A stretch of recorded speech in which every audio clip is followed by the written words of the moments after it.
when you start talking baseball, all of a sudden, look who pops up. And I imagine, see, Azaria's got a hotline here that he shows up whenever it is that he wants to, and everyone gets out of the way.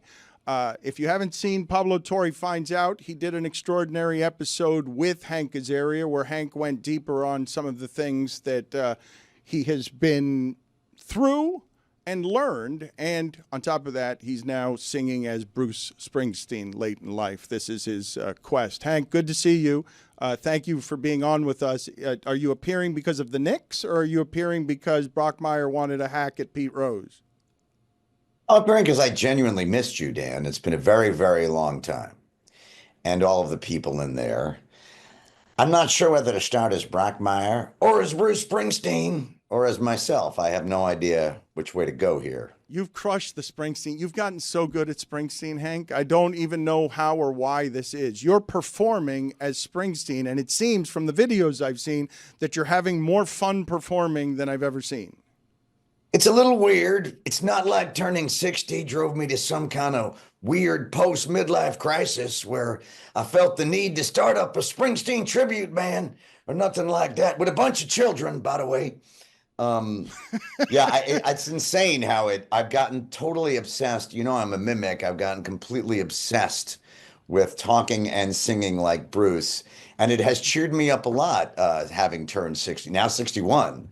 And I raise a lot of money for charity doing it. And I really, really enjoy it. So that's what that is. Hank, is it harder to come up with it's harder to come up with the impression of Springsteen or to learn all the songs? Well, first of all, I got to say that Stugotz, you've gotten kind of bloated. That's weird. I mean, you haven't seen Stugotz in a while, but to be fair, many in our audience haven't. What's going on? Have you guys fired Stugotz? Lots going on. No, he's stuck in Newark. He just signed a long-term deal. All right, I just was worried. I don't know. All of a sudden, there's this guy. He just can't be controlled. Yeah, I understand that. I could have told you that a long time ago. Saved you a lot of time. Well, hi, Stugotz. Who's the new guy? Sorry, I haven't been. I've been lost in my Springsteen world. According to Barrett Sports Media, that's Jonathan Zaslow. According to Barrett Hi, Sports Jonathan. Media, that is Jonathan Zaslow. Hey, Hank. That's confirmed. Okay, all right. Confirmed. The rule is you got to replace someone with the same first name as the other person who sat in that seat. So it was Jonathan Wiener. Now we got Jonathan Zaslow. Hank, I see. Nice jersey. Yes. Thank you. You are feeling better about your Knicks than you have at any point in 25 years, correct? 100%. It's been insane here in New York.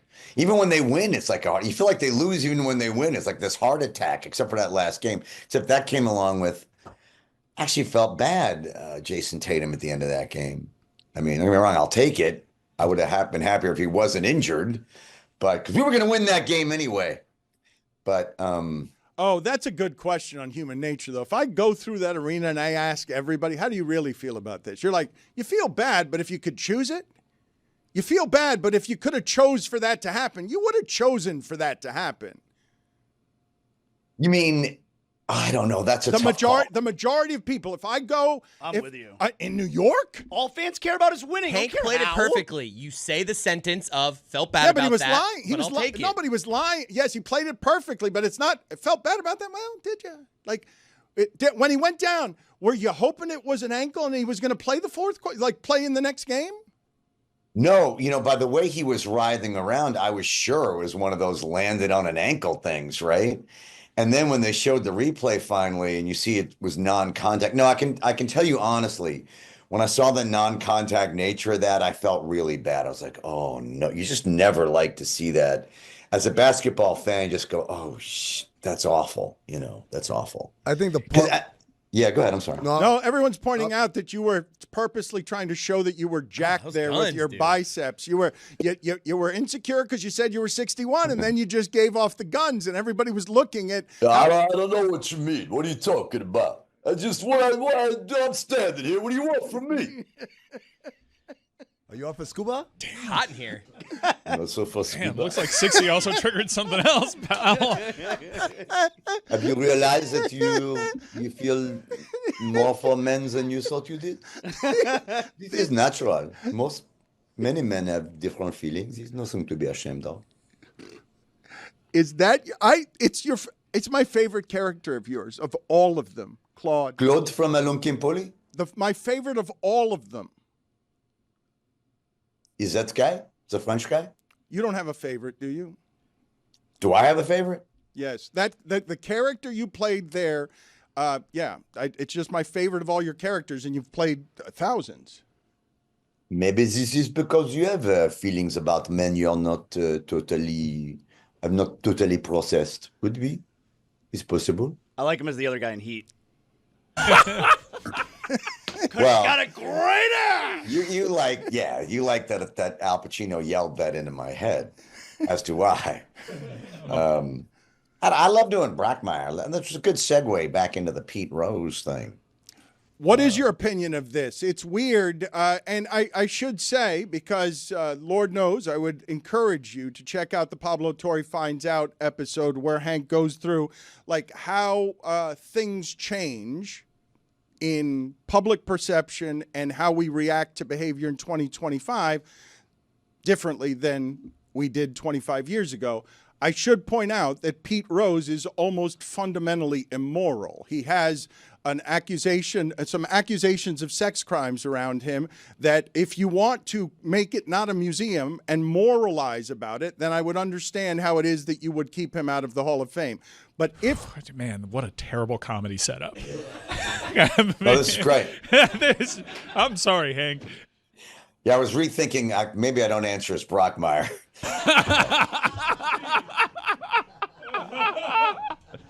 Because Brockmire on the topic of sexual harassment is not going to be good. At least it's only minors. Shoeless Joe Jackson was the other one that was reinstated, by the way. Yeah. That took a while. For the record, I'm a Blue Raja guy. Same. Now, Blue Raja's take on all this would be fascinating. Look at that.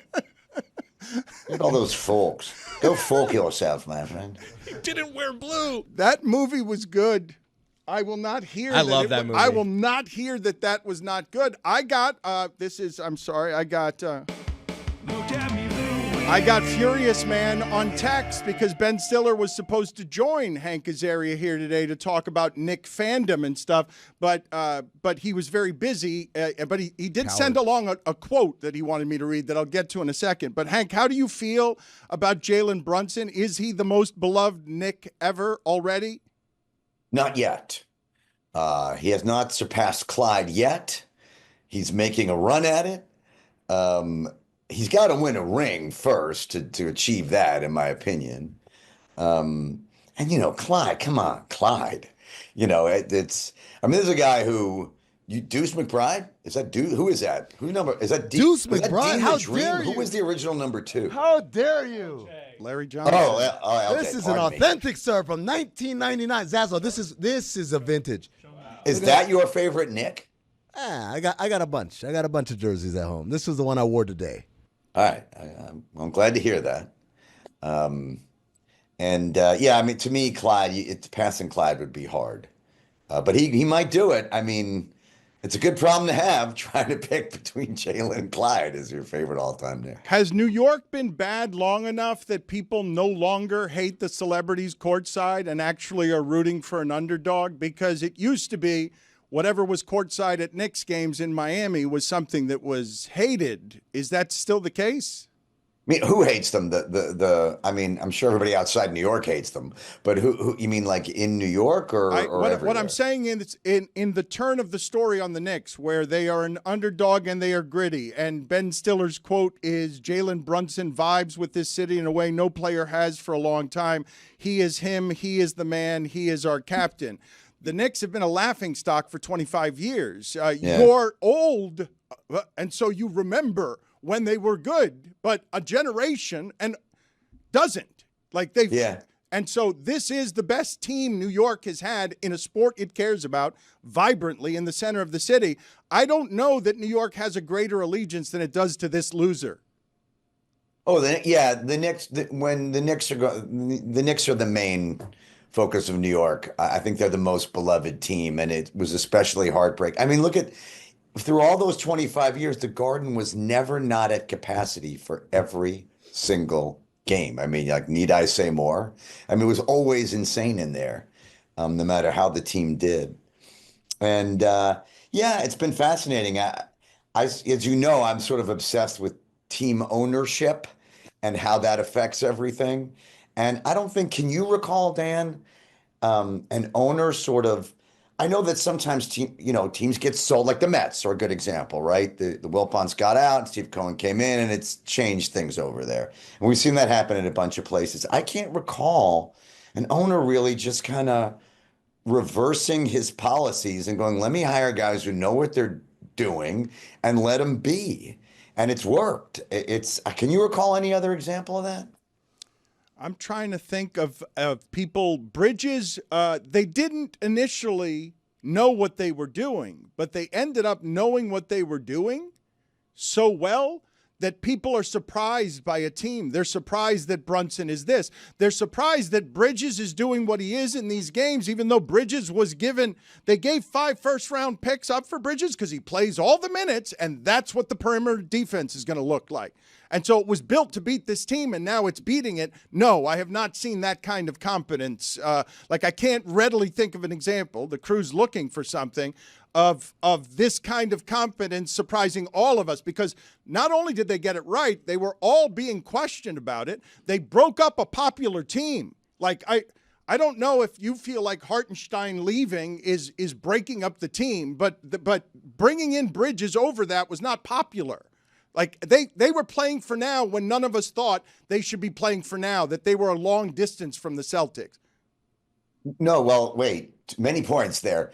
They tried to hang on to Hartenstein. They literally couldn't. He got 18 million more or something going to OKC. Like, they just couldn't match it. And the guy, I don't think he wanted to leave, but he couldn't turn down that money. And, Leon Rose has made a series of incredible decisions. I mean, he might have gotten a little lucky with Jalen. I mean, remember when Jalen first got here, we all thought we overpaid for him. But he's good, but he's not worth it. And he's turned into this superstar. Nobody saw that coming. Leon Rose and World Wide West have just made a bunch of decisions that have been great. But the fact that they were allowed to even make them is astonishing, because that just wasn't the case a bunch of years ago here in New York. Hank, you're obviously a huge Knicks fan. When you see some of the celebrities that are sitting in the front row, they're sitting courtside at the Garden, do you ever say to yourself, man, I care so much more than that guy does? Oh, all the time. Look, I think there was an article in the Post today that finally broke down what goes into being allowed sitting at courtside.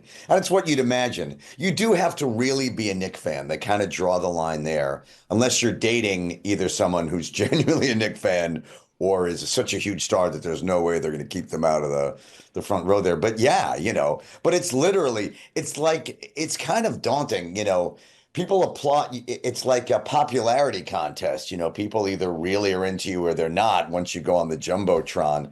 Ben and I talk about this all the time. We dread the moment we're going up on the screen. We're like, oh God, I hope I get a decent response. Otherwise, they're not going to have me back next time, But I'm such a big fan that they're kind of happy to let you sit 10, 15 rows up. They have a nice little suite for folks sort of out of, and I kind of prefer that, because it's a great view of the game and there's less pressure on you as a celebrity up there.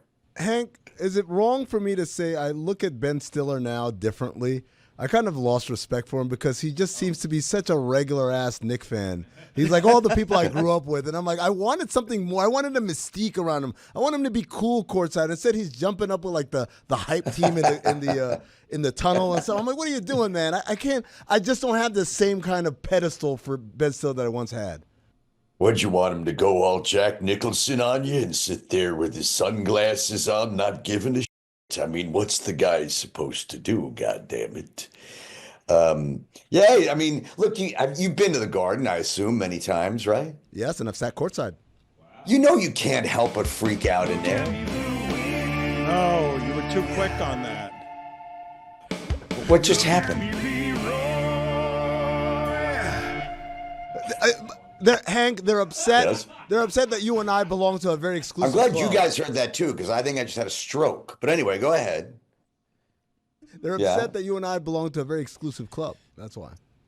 I understand. They're jealous. People don't love you. You know, I'm sure you've discovered this. I just sat courtside at the Knicks. People aren't like happy for you. They're bitterly Well, how does this jealous. work, though? When you and Stiller are talking about it, who do you look at and say, yes, that person is more of a Knick fan than Ben Stiller is? What are the rankings?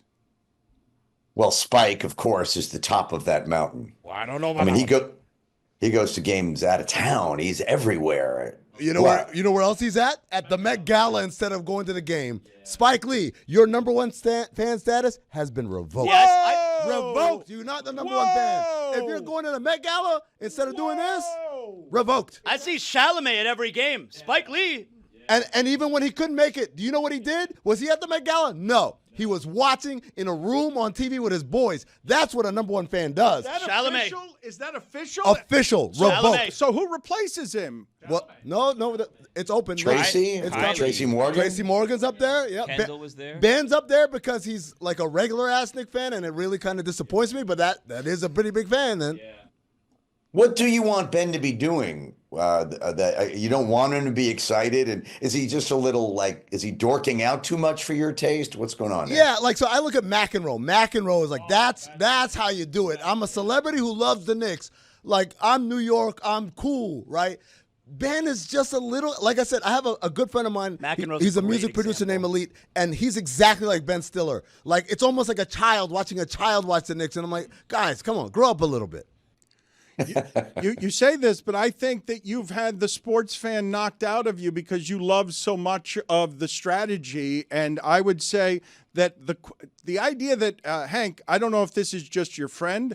I thought it was weird that he sent me a quote. I didn't ask him for a quote, but the quote was, he is him, he is the man, he is our captain. This guy has a toddler's love for this basketball team. It's a 4-year-old's love, and that's the best kind of love for a sports team. He'll be goofy with them because they allow him to be a child. Yeah, I probably say that quote because he loves you, Dan. I think he really wanted to be on, but he wanted to give you something. Ben's got a lot on him. He works real hard. And I'm happy for him personally that he has a thing that brings him that childlike joy, and if he wants to jump around at courtside at the Knicks, let him have his fun, man. Come on. I'll tell you someone who wouldn't be jumping around courtside, Hank Azaria. You'd be cool courtside, wouldn't you?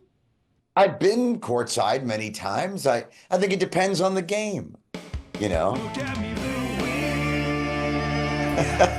Why not Leroy? But Hank, I guess my point is you would carry even as excited as you were, even if you were jumping, it would be like a cool jump. It would Ben jumped like a child. Like, yay, guys, yeah. I'm like, come on, man. More of a comment on your opinion on Ben's physicality rather than, his attitude at the Knick game. I think you want Ben to just be a little more graceful than he is, perhaps. I don't understand what you're doing. So Ben cares too much about the Knicks, so he can't be the number one fan. And Spike doesn't care enough because he does other things when the team's on the road, so he can't be a Knicks fan. You want a Knicks fan that's there but pretends to not be interested in the game at all, and that's the perfect Knicks fan? Well, Goldilocks, I want someone who's there and projects a level of cool, right? Like, you're there, you're passionate. Chalamet, like his resume is short, but in that short amount of time, what a star! You ever seen in Dune? That role. No, I'm not talking about his acting resume. I'm talking about his Knicks resume. His Knicks fan resume is short at this point, but he is spectacular, much like his acting resume. I think, like I said, McEnroe, he's got it. Tracy Morgan's got it. You ever Chris seen Rock. Dune 2? I gotta support my friend here. I think Ben, he's genuine. He's himself. It's awesome. No, wait a minute. He represents what the Garden is really like. I'm with Hank on this, though, because you are hardened. You're out here criticizing the way that fans should feel about their team, the way they're supposed to behave, and what you're saying is pose and preen and be cool. Don't be yourself. Be the measure that I will find cool. I've lost respect for you, Ben Stiller. I mean, I have. And also, by the way, it's not just this stuff. I follow him on Twitter, and like some of the stuff he does on Twitter is like, again, it reminds me of my friends. And it's like, I don't want Ben Stiller to be like my friends. I want to be something greater than my friends. If anything, I think too highly of him. How about that? Wow, you're turning it into a compliment now. Absolutely. I love Wasn't Ben he Stiller. at an award show watching a Knicks game on his phone? That's good. That's a plus. That's a positive. I'm sure he was. I'm amazed that Spike missed that game. I mean, he travels the country. Well, he just had it revoked. How do you, Hank? Are you not going to argue with him on this? No one's arguing this. No one's arguing this. He's revoked it, and now it's time for a. It's such an absurd notion that I don't think it merits even pushing back against. Anyone you filed this with, if you could do such a thing, would reject it out of hand. They wouldn't even. They wouldn't even look at it. Well, when I present the facts, they'd be like, Wouldn't wait a be a second. hearing. Like, it's not like he missed it to go because he was on set filming Do the Right Thing too. We would be like, all right, got to work. You got to do your thing. This part's egregious. He missed it for the Met Gala. It happens every year, the Met Gala. Like what? So a bunch of people dressed up all funny like? That's more important than watching the Knicks? Hank, what is the Met Gala like? Because we were talking about I've it. never the day after. been. I What? proudly say, do I get some reverse song now? you hate charity? I've proudly never been. Hank Azaria, I hate charity. Not true. No. That's real. Whoa. No. I do almost nothing but raise money for charity, including sing like Springsteen everywhere. But, you stumbled onto another. There's so many little vocal stings now you guys have. Yeah. What has happened? It's just Why is it all about little songs? It's a Wild Willy Wednesday. There's no controlling anything that's happening around here. That's what Yeah, that means. sorry. I wondered Yes. what that meant. So he's allowed to toss in whatever little music he wants. Yeah. Yeah, he's out of control. It's I get you. I'm going to put you on the spot, Hank. Do you know the name of a single person in here? I think you've mentioned the people, but you've been here. It's been so long since you've been here that I don't think you know any of the people you're talking to. No, I've forgotten. Studio DLS Zoom phone number 2 and Studio 1 Zoom shot is what's coming through on my Zoom. And I've forgotten the folks' name I knew. There's some new faces. I just introduced myself to you, Hank. He just thinks you're bloated. You're just you're not Stugotz. I like that. I know your name is John. I remember that it's John. All right, good enough. The Mets, do they have your heart more than the Knicks? They kind of do, I've discovered in my old age. For some reason, baseball is with me more. I'm more of a, but don't get me wrong, I'm freaking out over the Knicks. I mean, absolutely. And I follow every year. I don't really miss a game. So what's the best of it then? When you say New York hasn't felt like this, how much are you consuming? Are you have you gotten wrapped up in the run? Because it's not just that it's the Knicks and it's the beloved team. I don't know if the 69 Mets are this. I don't actually think the Knicks have a chance at the championship. But the fact that the people of New York do right now, the fact that the people of New York believe in their superstar and their executives, and I think their coach, although maybe not, they'll turn on him in a second if they lose in the next round. But I don't think that you've known what this feeling is. And I want you to describe what's happening around you and your friends in New York, where you all get to the escape hatch of this childishness. Well, yes, it's great. We always have the Jets to bring us right back down to earth in case any of us are feeling things too much. And but honestly, the honest answer to your question is it will take years for me to be before it wears off on me, just the Knicks and Mets being relevant and good. Okay, let alone how well they actually do. That is still a joy for me. That we play meaningful late season games and are decent and in the conversation. It would take a couple of years for me to get frustrated and go, why isn't this team winning a championship? And it also was a little uncomfortable, especially as a Mets. I really get weird when the teams do well, I don't know how to be. I'm so used to just complaining about what's wrong with these teams. It's hard for me to switch gears and just be happy that they're doing well. Not to mention, these teams are, I meant when I said, like, these Knick wins, apart from the last one, have been heart attack. They've trailed by 14 points in every game, at least. I mean, it's really a series of heart attacks watching this team. Apparently, the way to act is to jump up and down like a 6-year-old. Like just Is it that, as a Knick fan, do you need to just focus on something that bothers you? Are you proving my point? You can't just go with the joy. It's got to be finding what's annoying you about it, and that's where you're comfortable. Is that part of it for you? Because if you don't find that, they're going to give you a reason to really be worried. That's the problem. I see. Disaster lurks right around the corner, and you just have to keep hope alive for long enough. So this is like OCD behavior. You're focusing on this so you don't really worry about the bigger problem, which is when are they going to lose? Hank, a little switching of gears here. I know you're a big Star Wars fan. You and I did a Star Wars podcast a long time now ago. I remember you. Yes, of course. Yeah. You're Obi-Wan Kenobi. Yeah, there you go. Have you been watching Andor? No, I haven't. I heard it's good, though. I really liked season 1. Season 2 is excellent. I was wondering, I'll ask you this question based off of season 1. There's some people who don't like adult Star Wars. How do you feel about trying to break through to people that, hey, not everything has to be, I don't know, for a 6-year-old? I assume by adult Star Wars, you don't mean like Star Wars porn. Well, there are some risque storylines, including the opening scene of season 1. He walks into a brothel.